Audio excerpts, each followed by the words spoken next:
philosophe, islamologue, Razika Adnani. Bonsoir. Bonsoir. Merci d'avoir accepté notre invitation, puisque vous publiez Sortir de l'islamisme. C'est aux éditions Éric Bonnier, nous le voyons à l'antenne. La question que nous allons nous poser, donc en général, c'est comment sortir de cet islamisme qui menace notre civilisation. C'est l'objet de votre réflexion.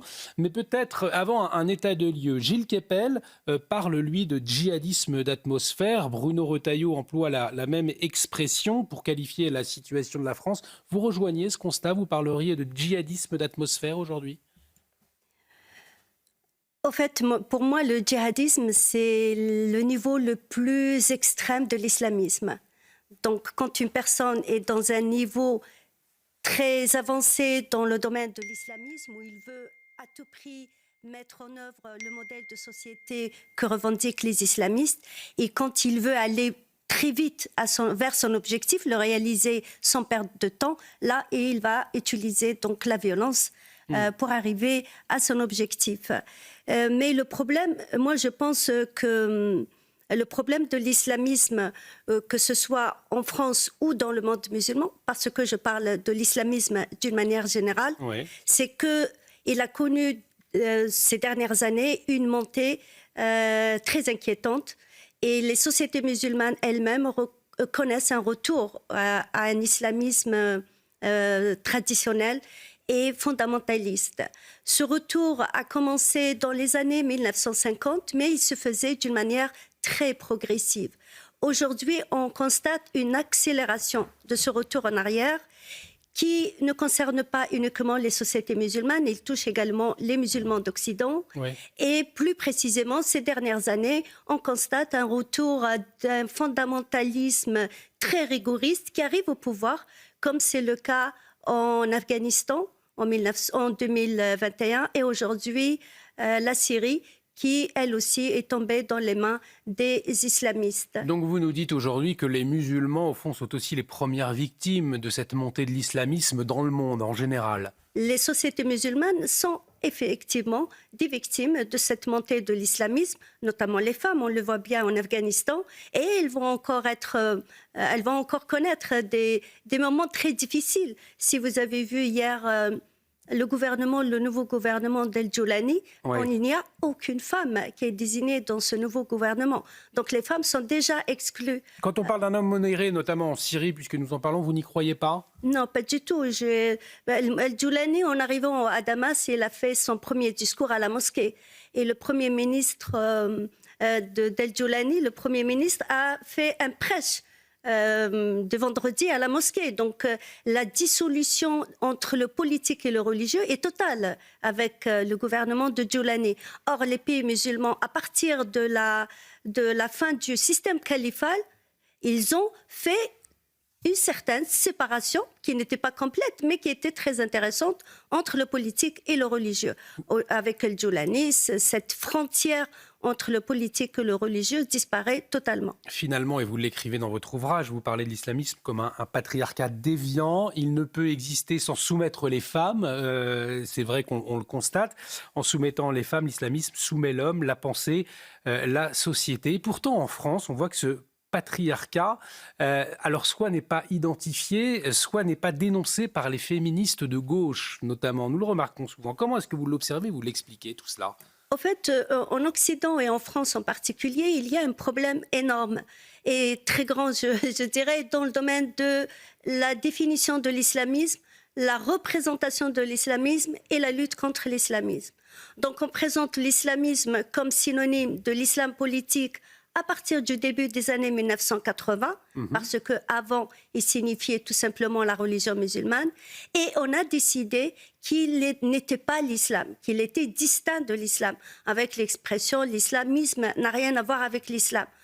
À partir de là, on a placé tous les problèmes qui se posaient en dehors de l'islam et la lutte contre l'islamisme en dehors de l'islam. Dans ce livre, moi, je place les problèmes qui se posent au sein de l'islam et la lutte contre l'islamisme au sein de l'islam. Ça veut dire quoi? Ça veut dire que ce sont aux musulmans eux-mêmes de lutter contre l'islamisme avant tout? Ça commencerait par cela? Pardon? Ça voudrait dire que ce sont avant tout aux musulmans eux-mêmes de lutter contre l'islamisme? Le travail au sein de l'islam revient d'abord aux musulmans, mais à condition que l'Occident ne leur dise pas comme c'est le cas en France, que l'islamisme n'a rien à voir avec l'islam. Parce que cela revient à dire mettre l'islam à l'abri de tout esprit critique. Et un musulman, dans ce cas, n'ira pas voir ce qui se passe dans sa religion. Il va croire lui aussi qu'il n'y a aucun problème qui se pose. Et il faut savoir que cette expression est reprise, qui est très répandue en France et en Occident, est reprise du discours islamiste lui-même dans le monde musulman. À partir des années 1930, les islamistes, y compris les frères musulmans, ont décidé, et ils ont répété ça aux musulmans, que s'il y avait problème, ce n'était pas, la responsabilité ne revenait pas à l'islam, mais aux musulmans seulement.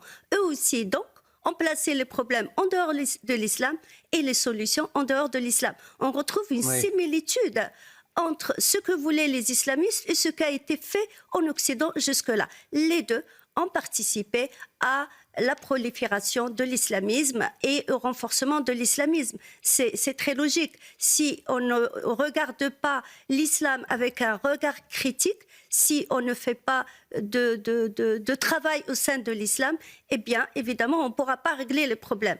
Maintenant, je reviens au terme islamisme lui-même. Oui. J'explique dans mon ouvrage qu'il n'était pas connu du tout dans la pensée musulmane. Il a été créé en Occident. La majorité des musulmans aujourd'hui ne connaissent pas le mot islamisme et islam comme deux mots distincts. Pour eux, il y a un islam qui n'est pas dissocié de sa dimension politique. Et en effet, si on revient aux éléments historiques et théologiques, l'islam n'est pas dissocié de sa dimension politique depuis 622. Donc l'islamisme est une invention occidentale finalement pour essayer de faire et rentrer le une concept. religion dans un, notamment je pense à la France, dans une république qui est basée sur la laïcité notamment peut-être. Moi, je pense qu'il y a une influence de l'islamisme lui-même sur les penseurs qui ont travaillé dans le domaine de l'islam et un politiquement correct et où on veut à tout prix réconforter les musulmans au sujet de leur religion. D'ailleurs, je parle beaucoup de ce concept de réconforter, de consoler le musulman dans sa religion. Même les femmes, on les console avec plein de choses pour qu'elles ne se révoltent pas aussi contre les règles qui les discriminent. Et les hommes, on les réconforte, on les console avec le fait qu'ils sont les maîtres des femmes. Donc, un homme musulman accepte la charia qui diminue les femmes tant que lui, il est le maître de la femme. Donc, cela le console évidemment. Donc, il faut faire ce travail au sein de l'islam qui a commencé à se faire dans le monde musulman au début du XXe siècle. Il y a eu des penseurs qui voulaient que les sociétés musulmanes sortent de ce conservatisme, de cet islamisme totalitaire et totalitariste, mais évidemment les islamistes ont riposté et avec cette expression, s'il y a problème, la cause, c'est les musulmans qui ont mal compris son discours et l'islam lui-même n'a rien à se reprocher, c'est répandu et donc le conservatisme a pu ainsi s'imposer à nouveau. Je vous propose que nous nous intéressions à la situation de la France, à cette offensive islamiste en France. On l'a vu notamment cette semaine avec le procès Samuel Paty. Je vous le rappelle, l'école qui a été attaquée. Tous les accusés ont été reconnus coupables dans cet assassinat. Les 8 personnes impliquées avec des peines plus lourdes que les réquisitions. Début de semaine, on l'a beaucoup commenté, 16 ans de réclusion criminelle au maximum. Est-ce que de telles condamnations, eh bien, c'est une réponse justement pour contrer l'islamisme en France, notamment dans nos écoles? Est-ce que vous pensez qu'effectivement, ça peut faire réfléchir ceux qui veulent déstabiliser la République, si je puis dire? Je pense que la lutte politique, la lutte juridique est intéressante, elle est nécessaire, mais je pense qu'elle n'est pas suffisante. Je dis toujours, ça ne sera que du bricolage. Alors que faire? Que faire? Eh bien, il faut un travail au sein de l'islam. Reconnaître où se posent les problèmes, où ils sont situés et faire ce travail. D'ailleurs, c'est ce que j'ai fait dans ce livre pour prouver que ce travail, on peut le faire et comment on doit le faire. Et c'est aux politiques françaises de s'en emparer avec les représentants du monde musulman, par exemple, très concrètement. Comment vous voyez les choses? D'abord, les musulmans, il faut qu'ils prennent conscience, pas seulement en France, je ne parle pas uniquement de la France, les musulmans en général, parce que je pense aujourd'hui que c'est eux qui sont menacés par ce retour de l'islamisme radical plus que les autres. Et donc, il faut qu'ils fassent ce travail. Et dans ce livre, d'ailleurs, je veux qu'il soit comme un outil que ce soit pour les musulmans ou les non-musulmans d'ailleurs, dans le domaine de la lutte contre l'islamisme. Nathan Dever, vous vouliez intervenir. Moi, j'avais une question en un sens à vous poser sur la nature de ce travail qui doit être fait contre l'islamisme. Dans le judaïsme, par exemple, dans l'Ancien Testament, il y a beaucoup de textes, de versets qui sont extrêmement violents. Appel à l'intolérance, appel à tuer X ou Y catégorie de la population. Ce qui a fait, par exemple, dans l'histoire du judaïsme, que ces textes n'ont jamais été mis en application, c'était un travail d'exégèse. C'est-à-dire de commentaires intelligents, essayant de faire en sorte de ne pas s'en tenir au sens littéral d'un texte, mais d'essayer d'y trouver des significations allégoriques, symboliques, etc. Une recontextualisation historique également. Oui, même plus que ça. Pas tellement de la recontextualisation historique, c'est déminer le texte de son sens littéral quand celui-ci est problématique. Est-ce que c'est à cela que vous appelez pour lutter contre l'islamisme ? Auquel cas, si je vous comprends bien, c'est un travail, entre guillemets, avant tout théologique.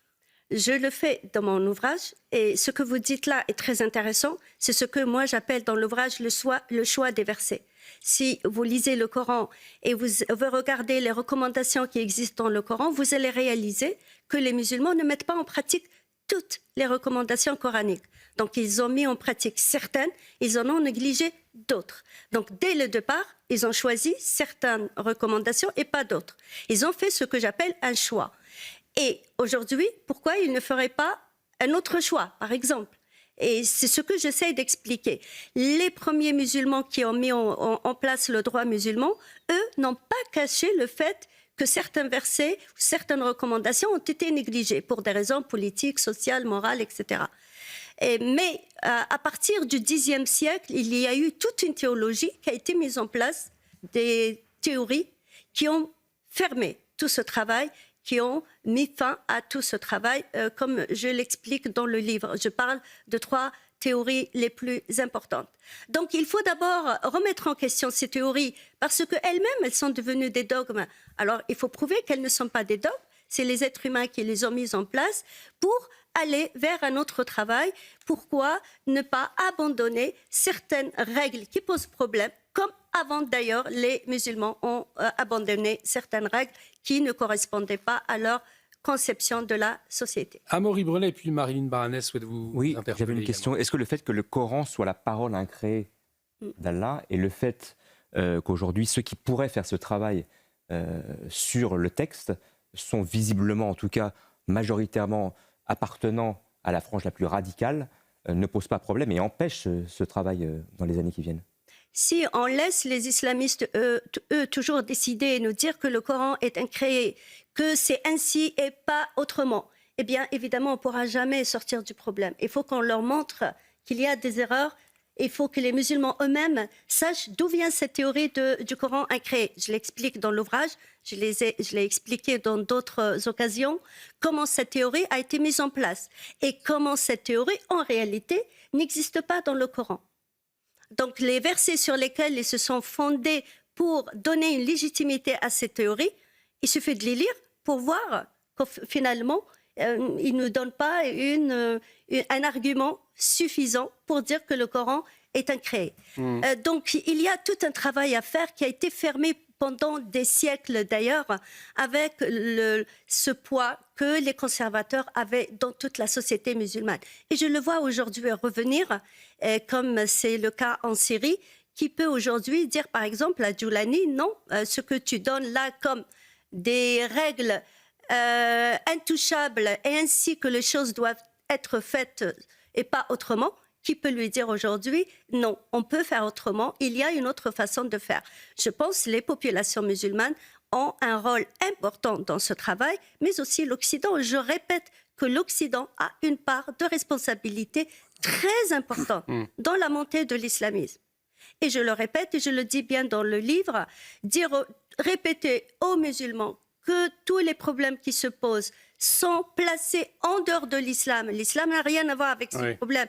Et de ce fait, la lutte se place uniquement en dehors de l'islam. Évidemment, ils ont une grande responsabilité dans la montée de l'islamisme. Marine Barnès, vous vouliez intervenir. Oui, mais parce que en fait, vous expliquez, vous posez comme postulat que en fait, les gens sont d'une certaine façon sous emprise parce qu'ils ont peur, les femmes n'ont pas le droit à la parole, c'est les hommes qui dirigent, ils ont choisi certains versets et pas d'autres, et donc tout le monde est sous ce joug-là. Mais donc, au fond, comment tout seuls peuvent-ils sortir de cette peur? Vous utilisez le terme, le pronom indifférencié, le « on ». Alors, on doit, mais qui on? Si les gens ont peur... donc, en fait, la liberté, c'est... il n'y aura pas de liberté en islam s'il n'y a pas de révolution. Et donc, en fait, il n'y a que les gens inscrits dans l'islam qui vont pouvoir, comme vous dites, se réveiller. Mais pourquoi tout seul ne se réveille-t-il pas? Pourquoi ne lisent-ils pas les versets dont vous parlez qui sont des versets de paix, etc., et où les gens pourraient être libres, les femmes pourraient avoir leur identité, etc. Pourquoi eux-mêmes n'arrivent-ils pas à le lire? Je pense aujourd'hui, dans le monde musulman, il y a beaucoup de gens qui se posent des questions, notamment les jeunes. Et ce qui leur a donné cette possibilité de se poser des questions et de s'exprimer, ce sont les réseaux sociaux, évidemment. Oui, donc les réseaux sociaux, ils ont enfin double rôle, si je peux dire. Même s'ils ont permis au conservatisme, lui aussi, de s'exprimer, il a permis aussi aux autres de s'exprimer, de poser des questions. Et généralement, il leur manque un travail théologique, historique, argumenté et fondé sur des arguments rationnels. C'est ce que j'ai fait dans cet ouvrage. Et je pense que c'est mon rôle de le faire. Et c'est un devoir d'ailleurs de le faire. Je l'ai écrit comme un devoir. Et parce que je pense, sans ce travail, on n'arrivera jamais à s'en sortir. Et les sociétés musulmanes aujourd'hui sont menacées par ce retour d'un conservatisme très radical qui profite des problèmes politiques de certains pays et de la géopolitique qui est complètement bouleversée aujourd'hui, comme on le voit au Proche-Orient. Et même les talibans, sans ce problème géopolitique, les talibans peut-être ne seraient jamais arrivés au pouvoir. Donc ils profitent énormément de ces problèmes politiques et géopolitiques. Je redis encore l'Occident qui n'est plus capable aujourd'hui de défendre ses valeurs, qui est fondé il y a quelques années. Aujourd'hui, on ne peut pas compter sur les institutions internationales comme l'ONU pour défendre les droits des femmes, par exemple. Donc, il y a un travail que les musulmans eux-mêmes doivent faire, prendre leur destin en main. Et pour ça, le rôle des intellectuels est de faire ce travail et de leur donner un outil qui leur permette de comprendre. Christian Proutot, vous vouliez réagir? Oui, je trouve ça formidable, effectivement, de faire cette analyse, sauf que j'ai malheureusement... Je pense que la politique qui utilise l'islam et l'islamisme, c'est elle qui est à l'origine du mal, puisqu'elle met l'islam, religion, comme un pouvoir. Donc on est face à des États théocratiques, ce qu'avait combattu d'ailleurs Atatürk, et qui malheureusement, on le voit bien avec ce qui se passe même en Turquie actuellement, l'islam devient un pouvoir, un moyen politique pour arriver à leur fin, à des ambitions politiques. Et ça, le croyant lui-même, il est prisonnier d'un système qui à un moment, fait qu'il ne peut pas s'en sortir, même s'il en a une vision différente, puisqu'à ce moment-là, il va être combattu parce qu'il n'aura pas la même vision. Voilà, c'est l'interrogation. Il nous reste un peu plus d'une minute, très peu de temps pour répondre, pour conclure, Razika. Vous êtes d'accord avec moi que les politiques sont très influencés par ce qui se passe dans la société, ce que disent les intellectuels, ce que veut le peuple. Ils sont souvent très influencés par ça. Et je pense que c'est la même chose dans les sociétés musulmanes. S'il y a tout un mouvement dans la société qui réclame autre chose, qui voit les choses différemment, je pense que le politique, dans ce cas où la politique est obligée d'évoluer. Mais l'objectif final de ce travail au sein de l'islam, évidemment, c'est la séparation du religieux et du politique. Absolument. Et pour aller plus loin, sortir de l'islamisme, c'est aux éditions Éric Bonnier. Un grand merci, Razika Al-Nani, d'avoir accepté notre invitation. C'était tout à fait passionnant d'entendre votre réflexion, votre expertise. Un grand merci à tous les quatre également.